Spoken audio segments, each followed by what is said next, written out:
C'est un thème qu'on a traité, bien sûr, en se référant sur plusieurs facettes et on a analysé à partir de différents angles de vision. Donc, c'est normal que vous ayez déjà le bagage nécessaire pour pouvoir traiter ce sujet sans problème. Donc, j'ai choisi, bien sûr, tout de même, de un petit peu lier le débat avec tout ce qu'on a traité. Comme ça, bien sûr, on va appliquer, on va utiliser le jargon que vous avez acquis au fur et à mesure des séances qu'on a effectuées, bien sûr. Donc, je vais directement partager avec vous le document sans, bien sûr, retarder encore plus. Donc, concernant le premier axe de discussion de la communication professionnelle, j'ai choisi l'axe communication transparente versus préservation du climat de travail.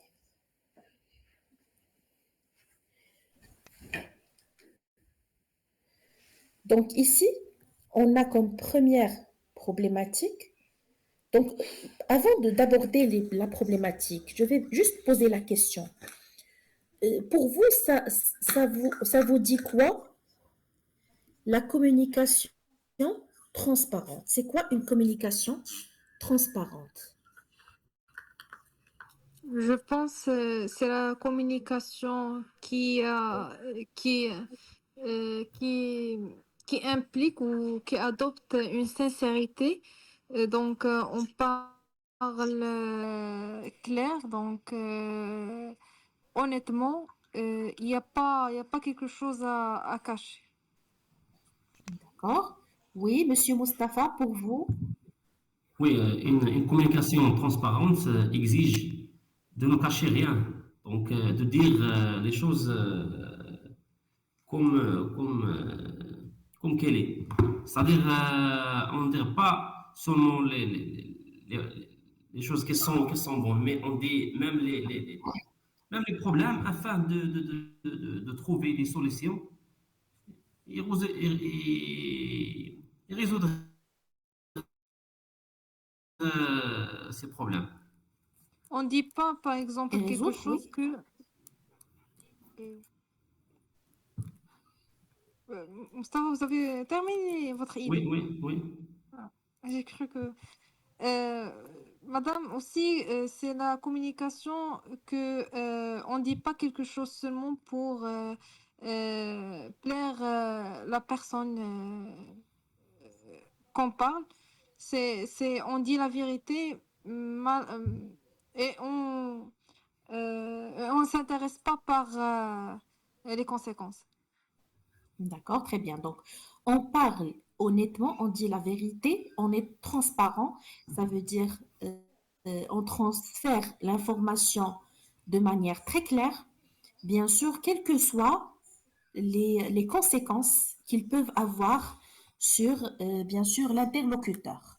Ça veut dire la personne qui nous entend, quelles que soient les conséquences qu'il peut y avoir, on transmet tout clairement, honnêtement et complètement.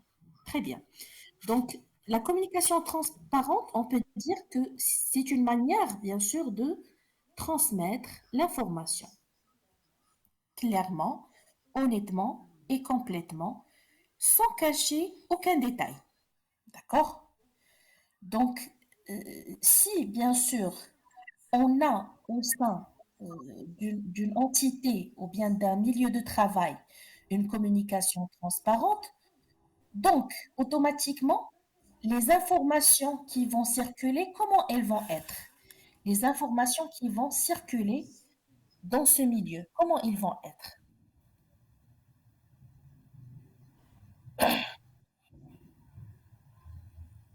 Les actions Oui, sont sûres.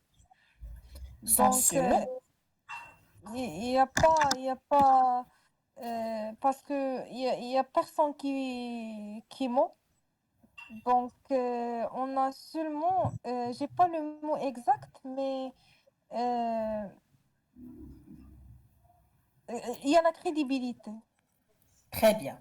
Donc, on a la crédibilité, la fiabilité des informations. Monsieur Mustapha, donc, comment vous pouvez caractériser ces informations? Si Désolé, vous avez... madame, j'ai perdu la connexion. J'ai pas entendu bien la question. Donc, pour la question que j'ai demandée, si on a une communication transparente au sein d'une entreprise, comment sera bien sûr l'information ou bien comment on va définir l'information. Donc, mademoiselle Asma, elle a dit que l'information, elle sera sûre et elle sera crédible. Oui, c'est-à-dire avant de partager l'information, donc euh, on doit s'assurer qu'il est, c'est-à-dire la source, Voilà, très bien. qu'il est, Donc,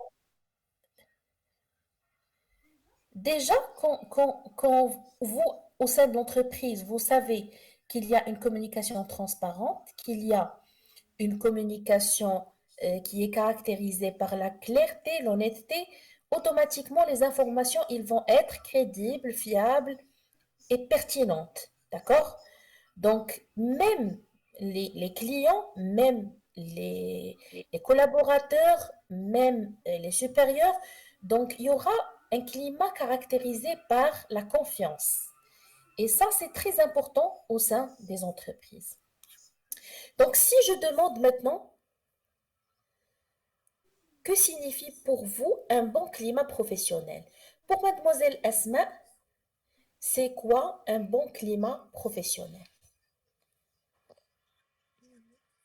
Un bon climat professionnel, tout d'abord, comme on a dit, il y a une communication transparente.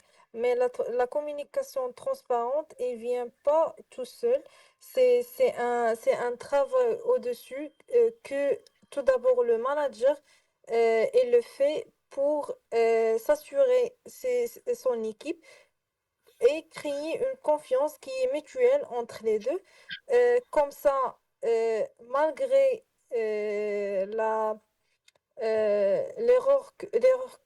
commise ou la, euh, la, la gravité de la situation, donc les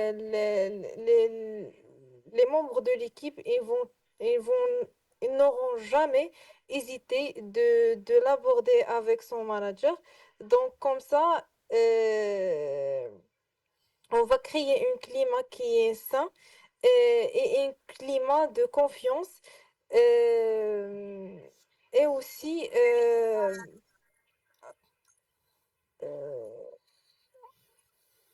on va créer dans ce groupe ou dans cette équipe euh, Du euh, respect, de la valorisation, de et la aussi, motivation. oui, et aussi, je veux dire, euh, les personnes ils vont se sentir comme très proches et intimes, malgré qu'ils sont dans le travail, mais ils sont très à l'aise pour travailler, pour donner, pour être plus productifs, pour être plus créatifs.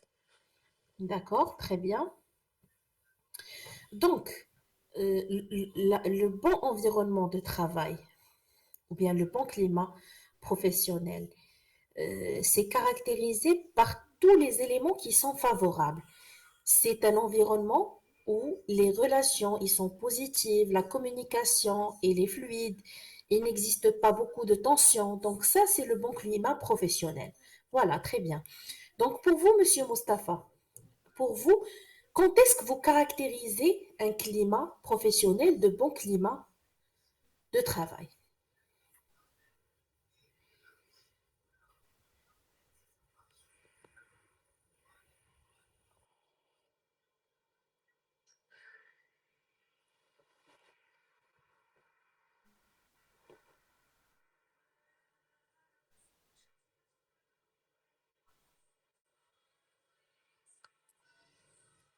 donc, il est basé sur une bonne communication Mhm.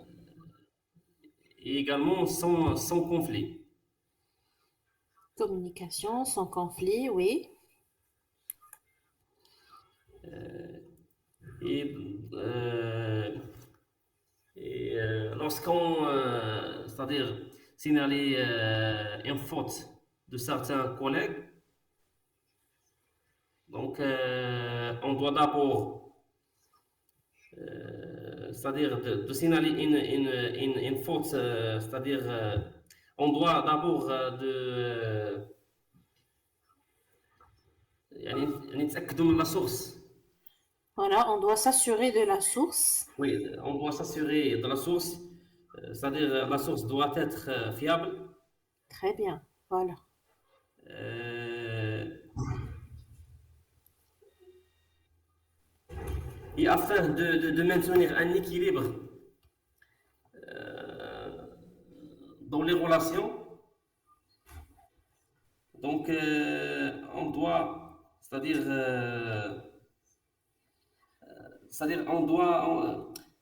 on n'oublie pas la, la- la diplomatie et dans la communication. Très bien, voilà, très très bien. Donc, un bon climat professionnel, c'est un climat favorisant une bonne communication, des relations de bonne qualité, positive, une communication fluide, sans tension. Ça veut dire que, généralement, on peut dire que c'est une ambiance de travail saine. يعني واحد l'environnement صحي. Donc, une ambiance de travail saine, caractérisée par le respect, par la confiance, par la collaboration et les bonnes relations. Très bien, voilà. Donc, un bon climat professionnel, c'est où l'on se sent à l'aise, où l'on travaille à l'aise, sans, bien sûr, sans être prédisposé à des idées négatives, sans faire face à des personnes qui sont bien sûr stressants, sans avoir des conflits, sans avoir des blocages au niveau de la communication. Donc, c'est lorsqu'on se sent vraiment très à l'aise et on travaille de manière très fluide. Donc, maintenant, on va démarrer avec la première question. Donc, mademoiselle Asma, la transparence totale favorise-t-elle vraiment un bon climat professionnel? Donc là, on a expliqué la transparence et on a expliqué le bon climat professionnel. Donc, est-ce que la transparence, elle peut favoriser un bon climat professionnel? La plupart du temps, oui, la transparence, elle évite les conflits ou des problèmes à long terme. Mais il y a des fois que la transparence, elle peut créer des tensions, surtout si quelqu'un il n'aime pas cette sincérité. Euh, Comme on a dit la dernière fois, on a parlé du cas d'un collègue qui a commis une erreur et qui ne veut pas dire ou évoquer le problème à son manager. Et si le manager il vient vous parler, donc vous devez lui dire la vérité. Donc, dans ces cas, la transparence, c'est c'est- euh, Ça peut rendre le climat professionnel un peu plus elle est tendu. bien, oui, elle est bien, mais elle peut créer des conflits. Mais Oui, bien sûr. c'est la meilleure. J'ai pas le mot exact, mais أحسن حاجة تطرى. Ouais, c'est la meilleure soit, des choses qui peut se passer ou bien qui peut euh, arriver. oui, D'accord? Donc, ça veut dire que la transparence, ça favorise généralement le bon climat professionnel, mais dans certaines situations, bien sûr, dans certaines situations où, bien sûr, on est censé communiquer sur des erreurs, sur des travaux qui n'ont pas été rendus, ça peut bien sûr créer des tensions et des conflits entre, bien Oui, sûr, les collègues. Très oui. bien, bien. Monsieur Mustapha, qu'est-ce que vous dites par rapport à ça? On va voir votre vision en tant que responsable, dans un poste de responsabilité, comment vous voyez les choses. Oui, madame, d'abord, j'ai besoin du mot to the web. Euh, to the web, ça, hmm, ou bien ça fluidifie, dans le contexte où tu veux l'utiliser. Oui. Allez-y, oui. Atténuer, atténuer. Atténuer aussi, oui. Oui, d'accord. Donc, madame, la transparence est demandée au milieu professionnel, car elle renforce le respect, la collaboration, la communication, c'est-à-dire, on peut dire, avec la transparence, on peut éviter plusieurs choses, notamment le conflit, le blocage entre les collègues. D'accord, très Mais à un bien. certain degré, donc, c'est-à-dire on doit limiter même cette transparence,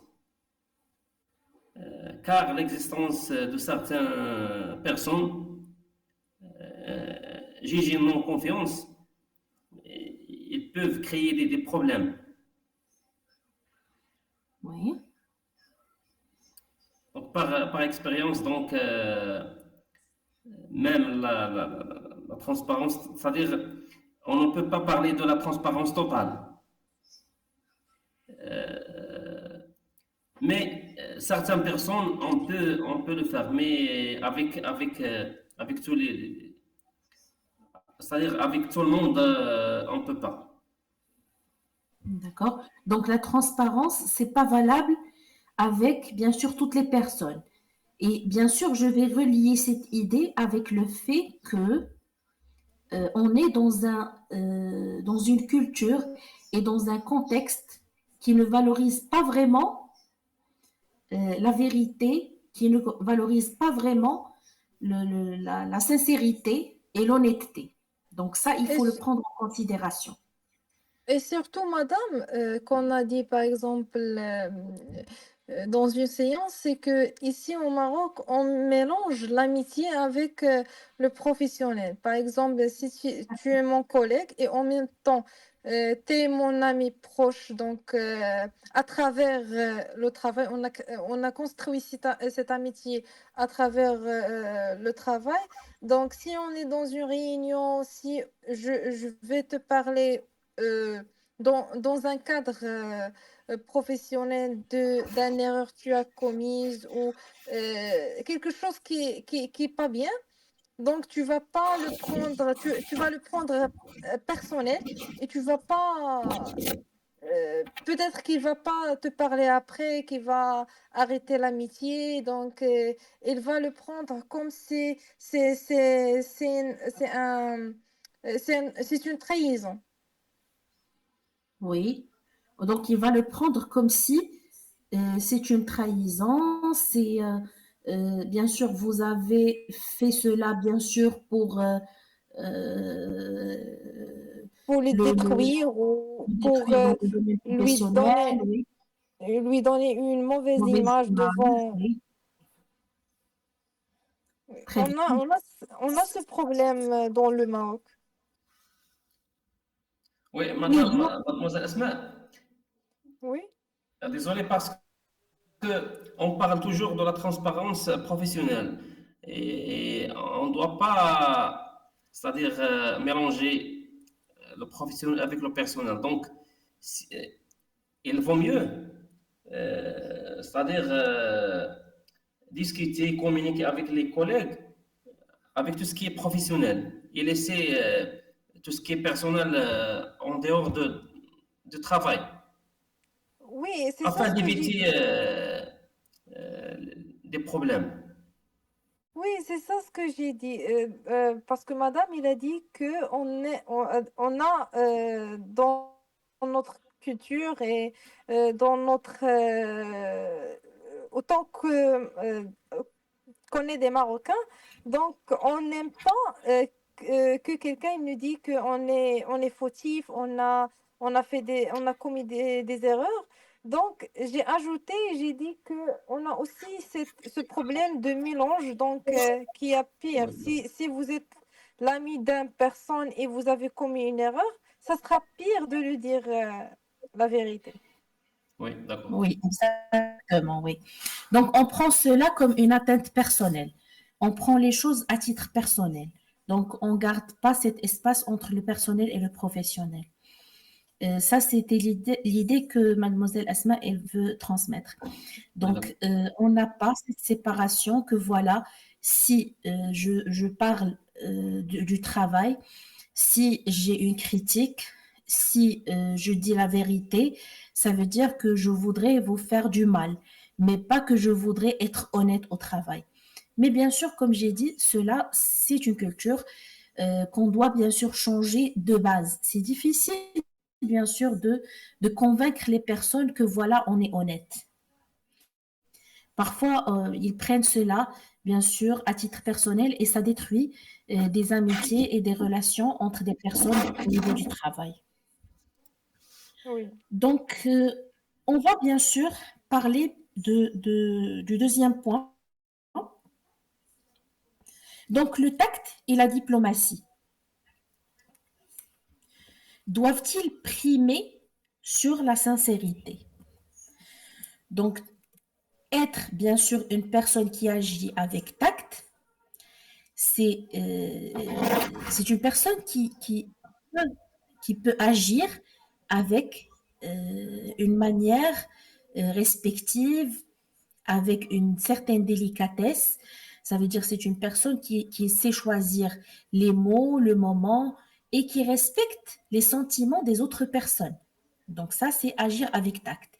Et agir avec diplomatie, c'est le fait de, bien sûr, savoir communiquer, savoir parler, savoir transmettre l'idée sans blesser l'autre personne et bien sûr choisir aussi les mots et le moment et la manière avec laquelle on va bien sûr corriger un problème, régler une situation ou bien résoudre bien sûr un,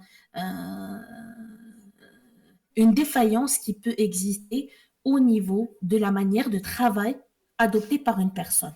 Donc, quelle que soit la gravité de la situation, donc le tact et la diplomatie, c'est une manière très importante de résoudre les choses. Mais bien sûr, est-ce que le tact et la diplomatie doivent-ils primer sur la sincérité? Ça veut dire, est-ce qu'ils doivent être supérieurs à la sincérité? Est-ce qu'ils doivent dépasser la sincérité? Donc, si bien sûr, on est dans une situation de problème, si on doit communiquer quelque chose, bien sûr, à la hiérarchie, le fait d'être tact et diplomate, est-ce que ça peut dépasser la sincérité? Ça veut dire on évalue qu'est-ce qui est le plus important. Donc, j'espère que l'idée est claire. Madame, seulement le tact, vous pouvez répéter c'est quoi? Donc, pour le tact, ça veut dire choisir les mots et les moments. Le mot et les moments, ça veut dire où on peut communiquer avec les personnes. S'il a commis une erreur, on ne va pas l'intimider devant l'équipe. Si la personne passe par une période difficile, on ne va pas, bien sûr, la traiter d'une manière vraiment qui va la détruire psychiquement encore plus. D'accord? Donc ça, c'est agir avec tact. D'accord. On a Monsieur combien de Mustapha, temps? si vous avez la réponse, vous pouvez commencer. Oui, oui, bien sûr.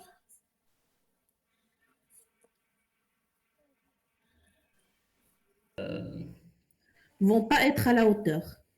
Oui, Voilà, très bien. Donc, normalement, si vous voulez transmettre l'idée, ou bien l'idée que vous voulez transmettre, c'est que le tact et la diplomatie, ils peuvent accompagner la sincérité. Mais bien sûr, ils ne vont pas primer sur la sincérité, parce que la oui. sincérité est très importante. Oui, donc chacun complète l'autre. Voilà, très C'est-à-dire, bien. Très bien. c'est-à-dire la sincérité seulement, donc c'est pas suffisante. Très bien. Mais Voilà, donc, on doit d'abord choisir quand et comment dire les choses. C'est-à-dire, on doit, euh, c'est-à-dire, même pour dire la vérité, on doit choisir les bons moments, et les mots, c'est-à-dire afin d'éviter de blesser l'autre et de créer des problèmes. Donc, c'est-à-dire un équilibre doit être existant et le choix du moment, des mots, de manière, donc, il est très demandé dans ces cas. d'accord, très bien, voilà. Donc, voilà, je comprends très bien votre idée, Monsieur Mustapha. Donc, la sincérité, le tact et la diplomatie, les trois sont importantes parce que ça complète l'une l'autre. Et bien sûr, le tact et la diplomatie, elles peuvent apporter beaucoup d'éléments positifs à la sincérité et elles peuvent accompagner la sincérité pour qu'elle soit mieux acceptée et aussi pour qu'elle évite peut-être même les conflits. Parfois, la sincérité, si elle est exprimée de manière qui est dure, elle peut bien sûr générer des conflits. Mais lorsqu'on l'accompagne de cette compétence de tact et de diplomatie, ça devient plus facile à digérer. Très bien, Monsieur Mustapha. Voilà, très bien. Donc, mademoiselle Asma, allez-y. Alors, madame, selon moi, la sincérité, le tact et la diplomatie euh, sont au même niveau, mais on peut donner une petite priorité à le tact et la diplomatie parce que la plupart du temps, c'est quand on l'adopte au moment de la communication ou dans notre communication, donc on peut transmettre le message sans blesser l'autre et on peut dire poser. C'est correct de dire, par exemple, بلا ما تحط واحد الإنسان sans poser la personne dans une situation C'est plus euh, correct de dire Non. sans mettre la personne. Voilà. sans mettre la personne dans une situation où il va sentir mal à l'aise. Donc, euh, le tact et la diplomatie sont très importants. Il y a des moments où des personnes, il te dit la vérité, mais tu le prends d'une manière euh, donc,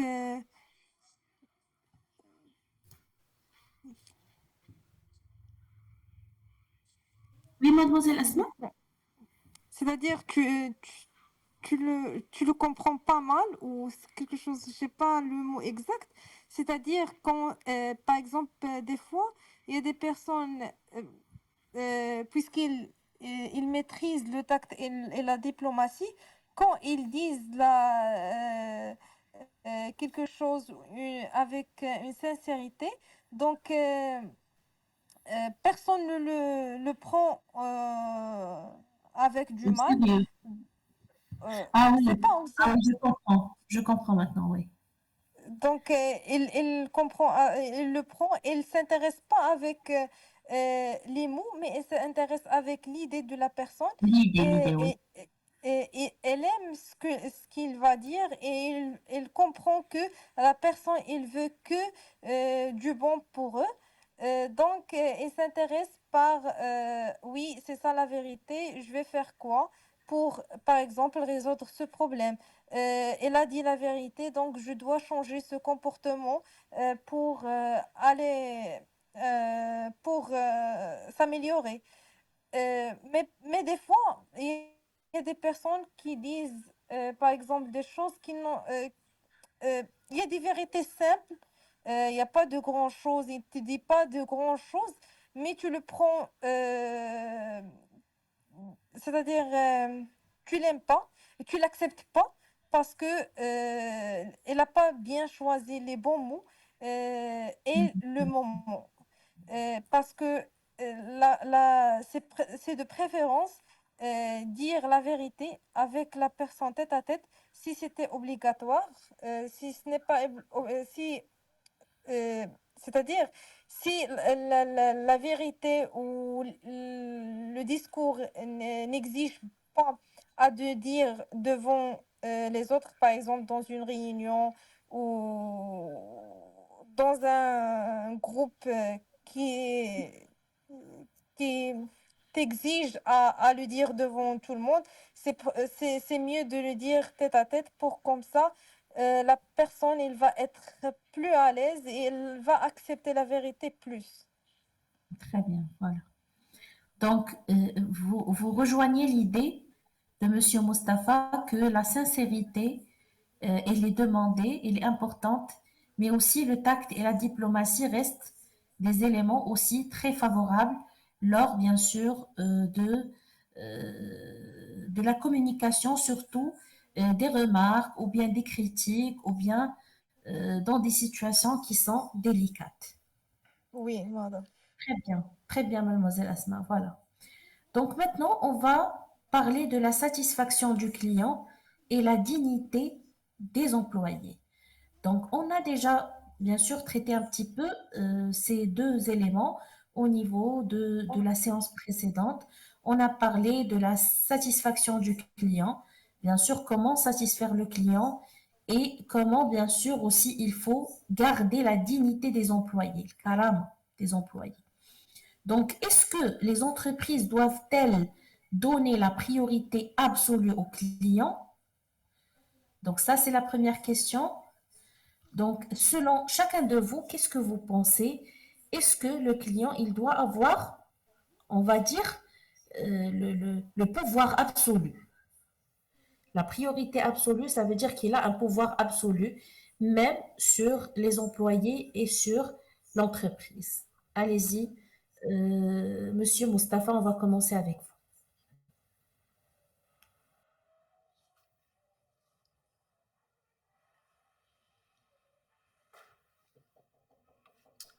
Oui, madame. Donc, la satisfaction des clients est essentielle ou primordiale. Donc, on doit satisfaire nos clients, mais pas au détriment du respect des employés de l'entreprise. La satisfaction des clients est importante. Donc, on doit tout travailler sur ça. Mais c'est-à-dire de mettre les employés dans des situations injustes devant les clients, surtout, on trouve des clients parfois irrespectueux. Dans ce cas,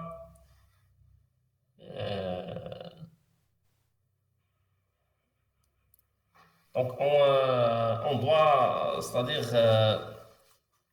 donner l'importance de nos salariés.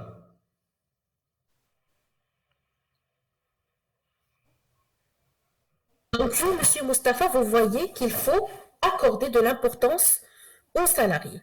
Donc, il faut, malgré que le client il est important, il faut favoriser aussi le psychique du salarié. Oui, oui, on peut donner c'est-à-dire l'importance de la satisfaction des clients, Oui, mais c'est-à-dire on peut aller jusqu'au bout, mais sans perdre la dignité de nos salariés. d'accord, très bien. Donc, il faut, malgré qu'on accorde la priorité au client, elle ne doit pas être absolue. Lorsqu'elle touche, elle doit s'arrêter lorsqu'elle peut toucher, bien sûr, la dignité des employés. Ça veut dire qu'il y a des limites à la liberté des clients, à la primauté des clients. C'est ça. Oui, c'est ça, madame, mais parce que les salariés, donc, c'est un capital humain de l'entreprise. Oui, très bien, oui. C'est le capital humain de l'entreprise. Très, très bien. C'est une notion très importante. Et je pense que cette notion, elle sera le thème prochain. Donc, le capital humain. Donc, le capital humain de l'entreprise, il est très important parce que la réussite de l'entreprise, elle dépend des personnes qui travaillent au niveau de l'entreprise. Donc, on ne va Oui, c'est la pas face de ruiner, l'entreprise. voilà, on va pas ruiner le capital humain pour garder un client. Un client qui est impoli, qui manque de dignité et bien sûr qui n'est pas susceptible à montrer du respect pour l'entreprise. Donc là, on va dire non, on s'arrête ici, on garde que les bons clients, on n'a rien à faire avec des clients qui vont bien sûr atteindre la stabilité de l'entreprise, ils vont démotiver les employés et ils vont agir négativement sur le psychique des employés. Très bien, monsieur Mustafa, c'est très très bien. Donc, mademoiselle Asma, allez-y, s'il vous plaît. Alors, madame, la priorité, donc, tout d'abord, on doit la donner au client, mais ça veut dire pas que on va dévaloriser les employés. Au contraire, on va, on va, on va les encourager, euh, on va être toujours avec eux, mais dans une situation, par exemple, où le client, euh, il est irrespectueux, ou il traite ou il communique d'une façon, euh, il part bien avec un employé, donc à ce moment-là, on essaie d'arranger la situation sans, sans blesser ou sans perdre le client. Et en même temps, on doit parler avec l'employé et lui montrer que elle n'est pas tort, elle est juste, le client est le fautif, mais ça arrive de temps en temps. On doit s'adapter à la situation, on doit s'habituer à ce genre de clients pour laisser passer, pour ne pas euh, ruiner l'image du marque, par exemple. Euh, Si, par exemple, dans des cas graves, donc à ce moment-là, on va essayer de arrêter le client ou de faire le nécessaire avec le client.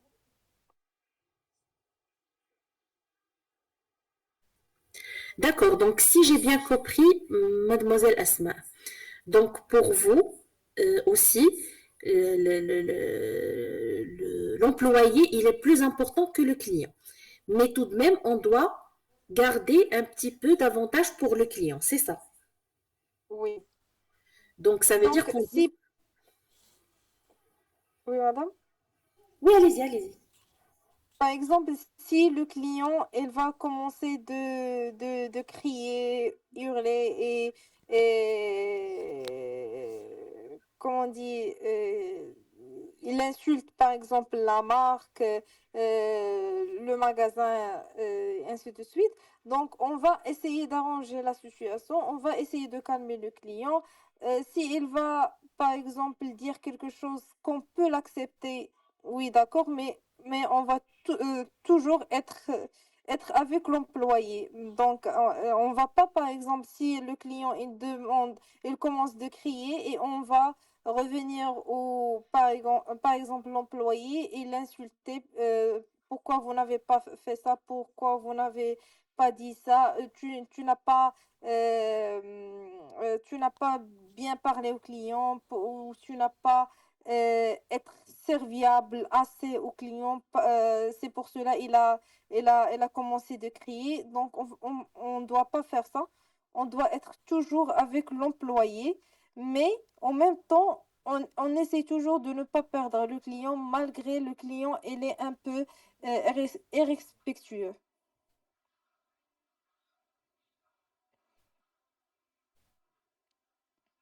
D'accord? Donc, on doit garder l'équilibre de respect entre les deux. Le respect il doit aller dans les deux sens. Et Oui, aussi, si un client communique beaucoup négativement par rapport à l'entreprise, c'est pas un client normalement qui doit figurer dans le cercle de l'entreprise parce qu'il va atteindre non pas seulement à la dignité des employés et à l'équilibre interne de l'entreprise, mais il va aussi nuire à l'image de l'entreprise. Très bien. oui, Donc, généralement, les entreprises, elles ne doivent pas donner la priorité aux clients. Elles doivent, bien sûr, apprendre à garantir un équilibre entre, bien sûr, les employés et les clients et garantir la dignité de ses propres employés en tant que son propre capital humain, comme bien sûr a dit M. Mustapha tout à l'heure. Très bien. Voilà, c'est très bien.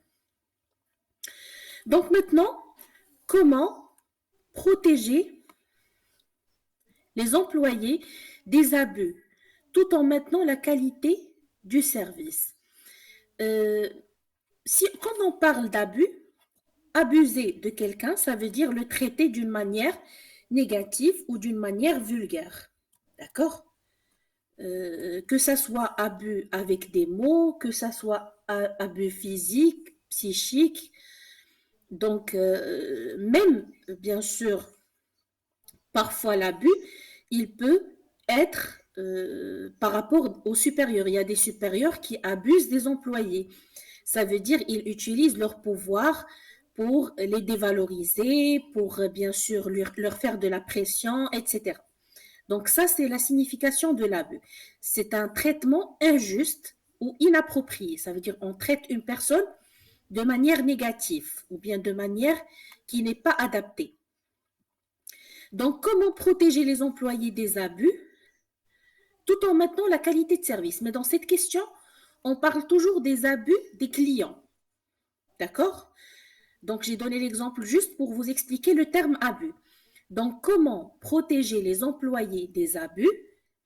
Ça veut dire les abus des clients, les clients, tout en maintenant la qualité du service. Ça veut dire on va maintenir que le service soit de qualité tout en protégeant les employés. Comment on va assurer cet équilibre dont on a parlé tout à l'heure?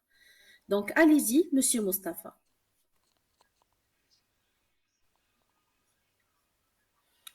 Si vous voulez commencer, mademoiselle Asma, pas de problème. en attendant, si Mustapha il n'est pas prêt, je peux protéger les employés. Donc, on doit protéger les employés ou le service. Les employés, normalement, ou bien le service qui est chargé des clients, qui va être en contact avec la clientèle. Donc, le service, c'est composé par plusieurs employés. Donc, soit on parle du service, soit on parle des employés, c'est la même chose.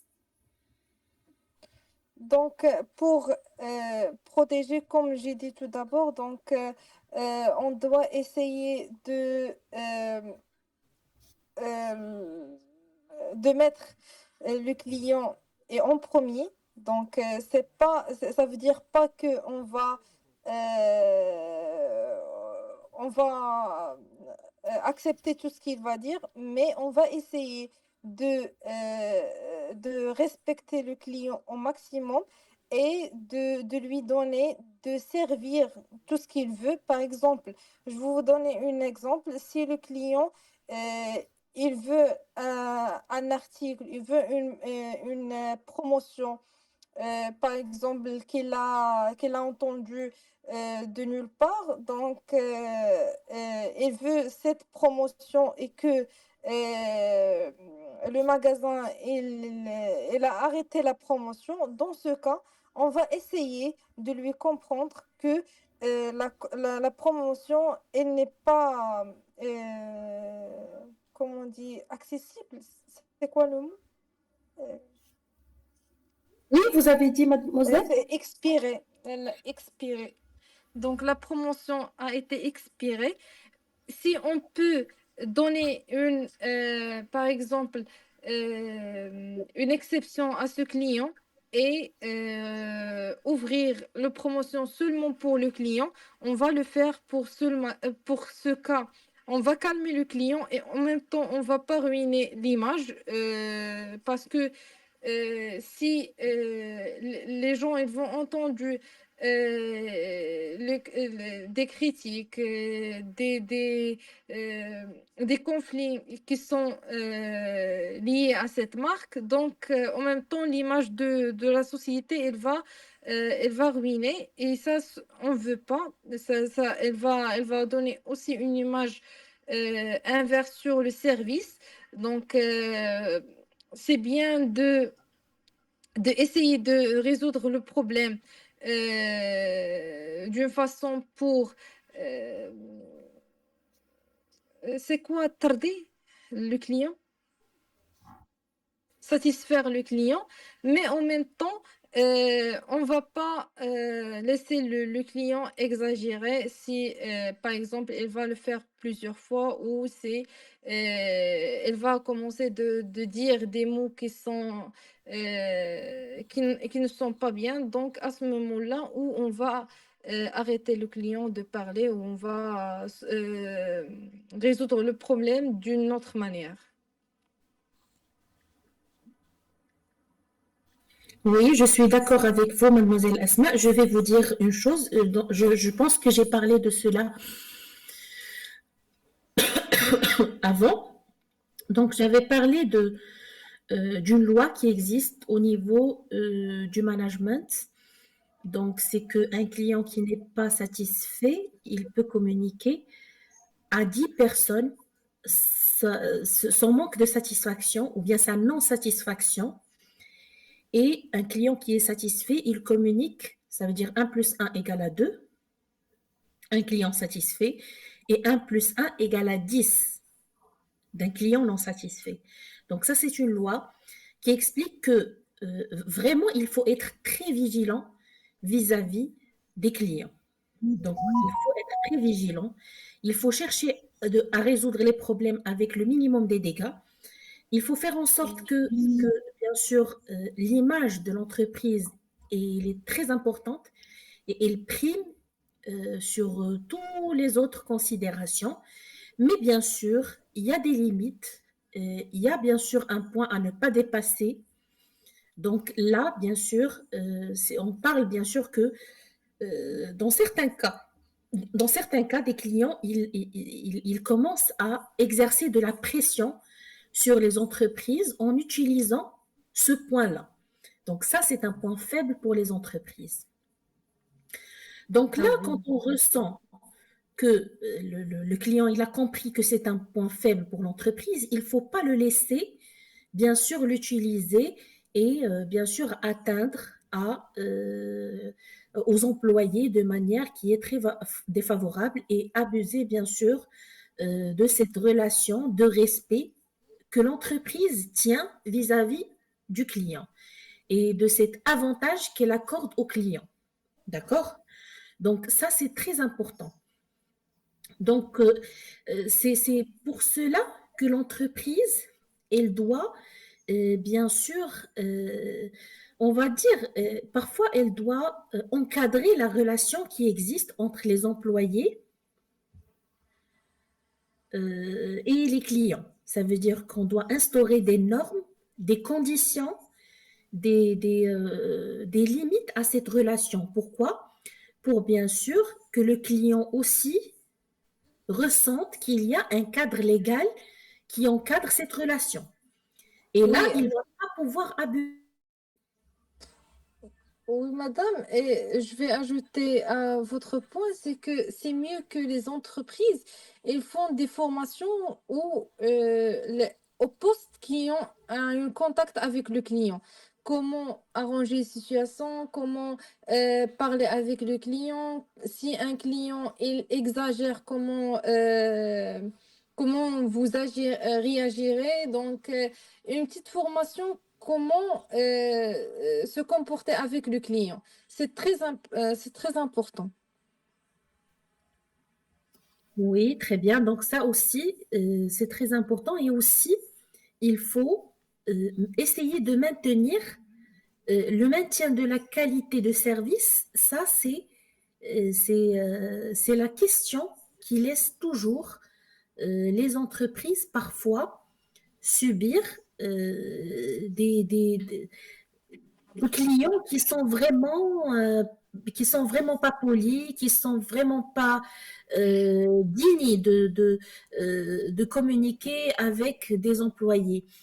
Bien sûr, la formation, comme vous avez dit, mademoiselle Asma, c'est très important parce que la formation, elle permet euh, Communiquer. oui, de Comment? gérer l'état psychologique du client. Parfois, le client, il est énervé, il a des problèmes, il n'a pas reçu sa commande à temps, il a reçu quelque chose qu'il n'a pas commandé. Donc, il y a des situations vraiment où le client, il n'a pas tort. Il doit normalement, ou bien il a le droit, bien sûr, de, de protester et de demander ses droits. Mais bien sûr, quand on assure une bonne formation aux employés, là, on leur accorde, bien sûr, les techniques avec lesquelles ils doivent gérer la situation, avec lesquelles on doit calmer le client, avec lesquelles on doit, bien sûr, essayer de trouver des solutions rapidement. Donc, je pense que les personnes qui ont déjà travaillé au niveau des centres d'appel ou bien qui connaissent des personnes qui travaillent au niveau des centres d'appel, ils savent très bien qu'ils sont formés à ce niveau-là. Donc, la gestion de la relation de client, c'est très important parce que quand on arrive à mieux comprendre le client, à mieux comprendre son état psychologique, à mieux Tes comprendre besoins. ses besoins, voilà, on arrive à mieux le satisfaire et à réduire les conflits. Peut-être un client qui est venu pour bien sûr parler d'un problème qu'il y a eu dans les délais de livraison ou bien dans la qualité des produits qu'il a reçus, il va bien sûr revenir par la suite très satisfait et il va recommander encore plusieurs fois. Donc, il faut juste toujours essayer d'équilibrer la situation et de chercher à tirer profit, bien sûr, de n'importe quelle situation. Et ça, c'est très, très important au niveau du commerce. Donc, c'est très bien, mademoiselle Asma. On va aussi donner un petit peu la chance à monsieur Mustapha de nous parler de son avis par rapport, bien sûr, à cette question. Mais madame, d'abord, on doit choisir les employés avec des compétences de communication, gestion des situations difficiles. Euh, Également, doivent avoir de patience devant les clients, avec bien sûr des formations continues, afin de les informer de leurs droits et de leurs limites et obligations. Un employé bien formé donc peut convaincre le client qu'il est tort.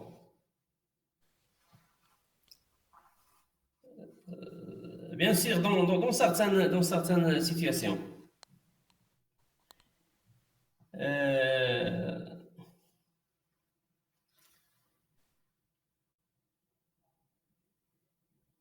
donc, l'entreprise également doit favoriser et faciliter la communication entre les employés et les responsables, donc les supérieurs, afin de savoir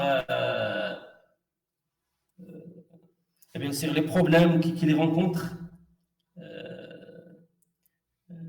c'est-à-dire vis-à-vis les clients. Donc les responsables doivent savoir tous les problèmes et les contraintes afin de trouver des solutions adéquates. Et concernant la qualité de service, d'abord, l'entreprise doit encourager les employés, et valoriser leur effort,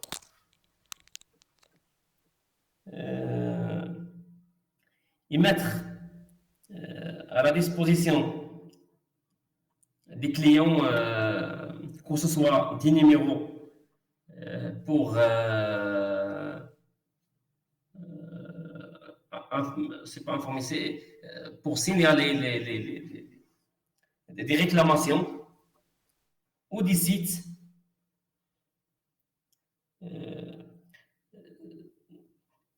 parce que parfois on trouve que le client, c'est-à-dire il a l'objectif de réclamer de qualité de service ou de produit.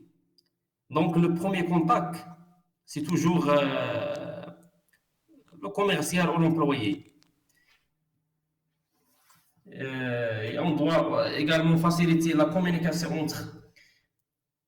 J'ai dit qu'on doit faciliter la communication entre l'employé et les supérieurs. Et lorsque il rencontrera des problèmes, donc il doit appeler le supérieur pour convaincre le client.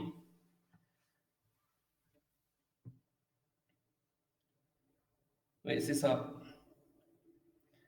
D'accord, Monsieur Mostafa. Donc, pour vous, bien sûr, la relation entre les employés et, bien sûr, les clients, donc, elle doit être encadrée par les supérieurs, par un système, par l'entreprise. Donc, c'est ce que j'ai compris à travers ce que vous avez expliqué. Oui. Ça veut dire qu'il faut avoir un cadre exact avec lequel on va travailler, avec lequel on va agir, avec lequel on va régler les problèmes. C'est ça. Oui, également les formations. Donc, les employés doivent c'est-à-dire bénéficier des formations continues afin de savoir les limites et leurs droits et leurs limites devant les clients. D'accord. Et j'ai dit que l'employé est toujours, c'est-à-dire le premier contact avec l'entreprise. Donc, si on a un problème de produit, donc, que ce soit un problème de fabrication, donc, toujours, c'est-à-dire le premier contact, c'est le commercial ou l'employé, donc, c'est-à-dire qui fait face aux réclamations des clients. Très bien, ouais.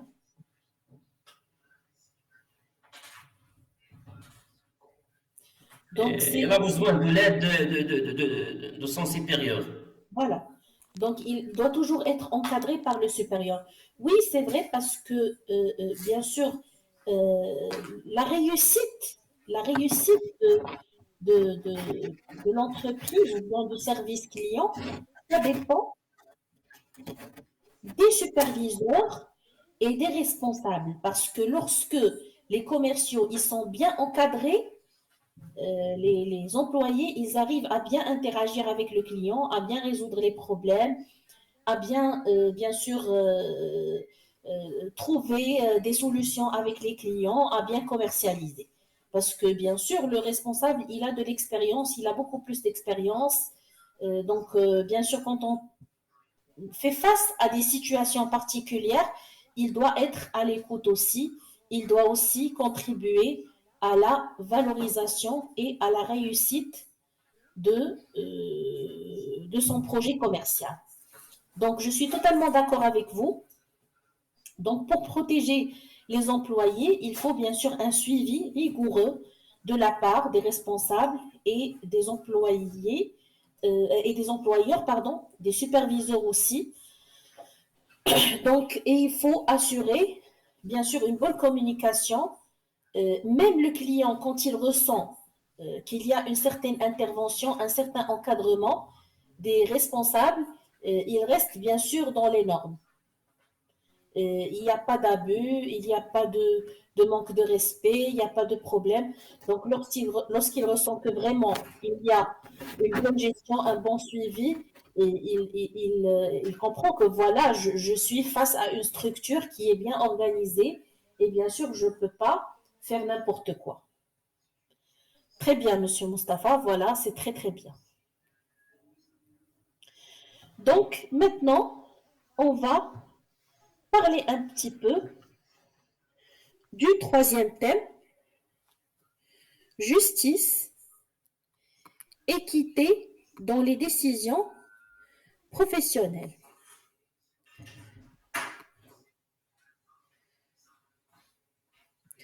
Donc la justice et l'équité, ça bien sûr, ça va de soi. Donc quand on parle de la justice, c'est l'adl, l'équité, on va dire c'est que chacun, il est bien sûr dont il a besoin ou bien ce que dont il a intérêt à avoir, ce qui est prévu par la loi, ce qui est prévu par le contrat qui bien sûr, le contrat qui régit l'employeur et l'employé. Donc,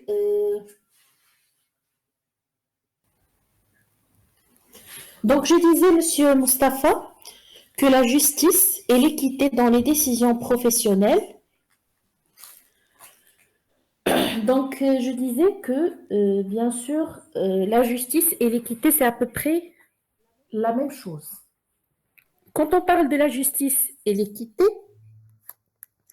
la justice, c'est le respect des règles, des droits, des devoirs. Ça veut dire, vous avez un contrat, vous êtes dans une organisation, vous avez des règles à appliquer. Donc, vous avez, bien sûr, le premier jour, vous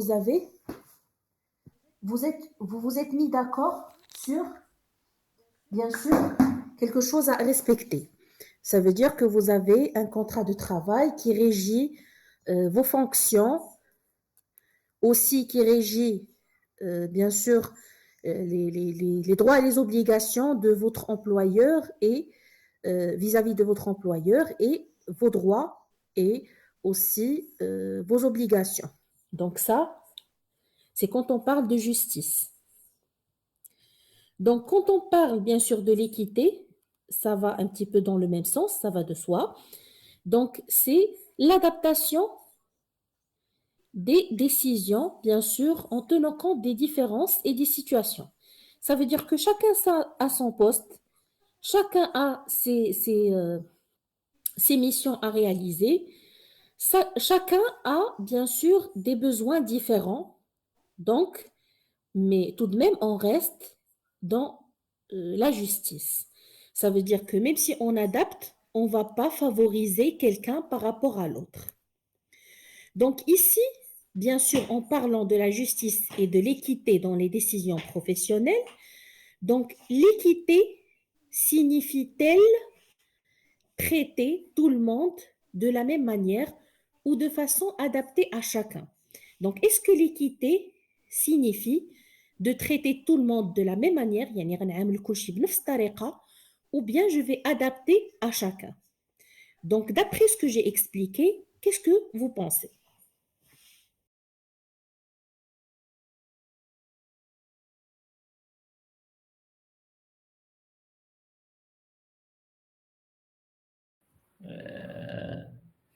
On ne doit pas traiter tout le monde de la même manière D'accord.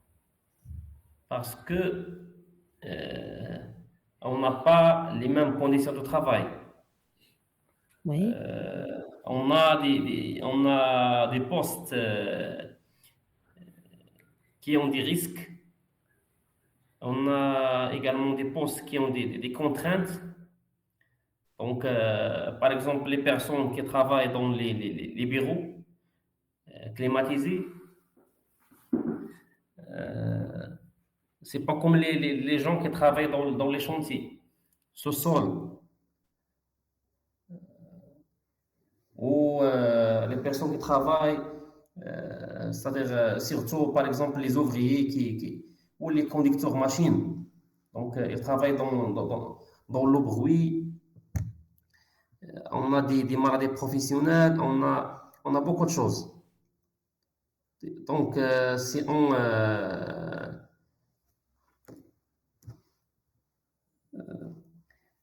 c'est-à-dire si on applique l'équité entre tout le monde, ça, à mon avis, c'est pas une justice. Parce qu'on n'a pas les mêmes conditions de travail. Très bien, voilà. Donc, l'équité, bien sûr, c'est de traiter tout le monde de façon adaptée. Ça veut dire, on va traiter chaque personne, pardon, de façon adaptée. Ça veut dire que chacun, il a sa mission, il a sa situation, il a ses contraintes, il y a ses contraintes professionnelles, ses contraintes personnelles, ses contraintes physiologiques peut-être. On va bien sûr essayer de traiter chacun de manière adaptée à sa situation. Mais bien sûr, on n'oublie pas la justice, parce que la justice, c'est ce qui permet, bien sûr, d'assurer une certaine, on va dire, ou bien un certain équilibre entre les employés. Ça veut dire, on va pas sentir ce favoritisme vis-à-vis d'un certain nombre de personnes. Ça veut dire chacun, il va avoir ses missions, ses tâches, ses activités, bien sûr adaptées à son contrat, adaptées à ses conditions et adaptées à ses compétences. Oui, Donc, madame, on peut oui, trouver ça, désolé, on peut trouver ça dans le secteur privé, mais dans le secteur public. Donc, oui, on a presque la même rémunération, c'est-à-dire selon l'échelle. oui, bien sûr, oui, Et on trouve des gens qui travaillent dans le bureau climatisé. Par contre, on trouve certaines personnes travaillent dans des mauvaises conditions de travail, dans des mauvaises conditions. oui, oui, je comprends. Donc, au niveau de la fonction publique, il n'y a pas vraiment de l'équité, malheureusement. Ça, c'est un grand problème. C'est ce qui rend, et bien sûr, c'est ce qui rend les personnes très démotivées vis-à-vis de travail. Ils perdent cette envie de travailler, cette envie de donner, cette envie d'avancer. Pourquoi? Parce qu'on trouve beaucoup de favoritisme, on trouve beaucoup de problèmes de ce genre. Et parfois, on trouve des bureaux composés de 4 personnes, 5 personnes, et il y a un autre bureau plus spacieux où on trouve juste un bureau ou 2 bureaux. Bien sûr, je sais très bien qu'il y a ce genre de problème au niveau, bien sûr, au niveau, bien sûr, des organisations publiques et de l'État de manière générale. Donc, mademoiselle Asma, qu'est-ce que vous dites par rapport à cette question? Oui, madame, l'équité, c'est on donne, on répond aux besoins de nos employés en se basant sur euh, avec euh, d'une manière équitable, c'est-à-dire on s'adapte avec ses besoins, non pas, par exemple, si quelqu'un c'est par exemple un coursier, donc elle a besoin d'une voiture alors que les autres, ils n'ont pas besoin d'une voiture. Ça, c'est pas une injustice ou une favorisation entre les employés, mais l'employé a un besoin d'une voiture. Par exemple, c'est quelqu'un qui a passé, par exemple, qui fait ou qui passe une nuit blanche en travaillant sur quelque chose, donc si il entre tard le matin, on va pas le sanctionner, on va rien dire parce que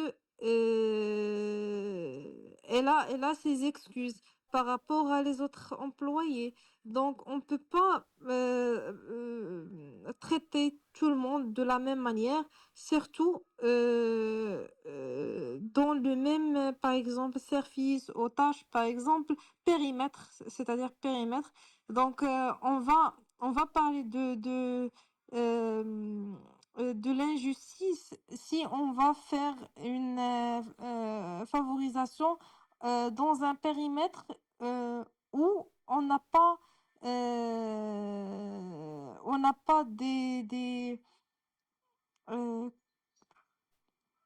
j'ai pas le mot exact c'est-à-dire ما كاينش شي حاجة اللي كتميز qui va distingue Oui, il n'y a une pas quelque employée chose qui va distinguer. qui va distinguer une personne à une autre. Donc, s'il y a une simple cause ou une simple raison à donner quelque chose, à à traiter d'une manière différente une employée à une autre, s'il y a une simple chose qui va expliquer ça, donc ça, c'est favorable et ça reste c'est dans l'injustice. Dans la justice. Dans la justice, très bien. Donc, voilà, donc vous confirmez aussi le fait que, bien sûr, et on peut, à travers même des exemples, vous avez expliqué que chacun, il a une situation différente et chacun, il peut disposer d'un traitement particulier dans des situations particulières. Donc, l'équité, elle est très importante au niveau du monde professionnel et dans les décisions professionnelles. Parce que, par exemple, les personnes, ils doivent, qui travaillent par exemple dans les chantiers pour de longues heures, ils peuvent être fatigués, quitter le travail un peu plus tôt. Les personnes qui ont des déplacements, souvent, ils peuvent bien sûr arriver en retard, parfois pas de problème.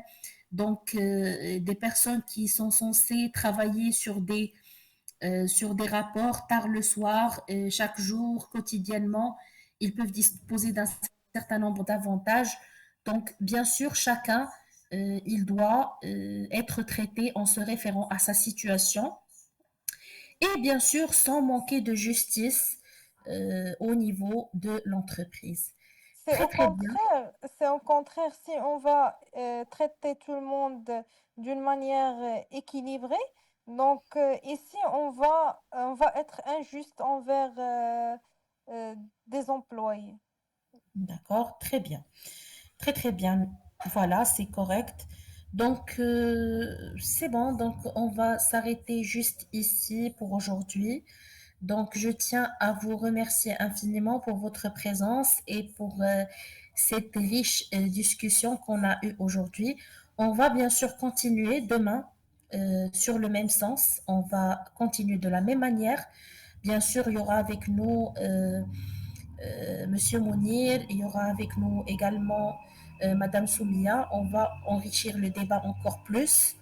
Donc, d'ici là, je tiens à vous remercier de votre présence et de vos efforts. Prenez soin de vous et passez une excellente soirée.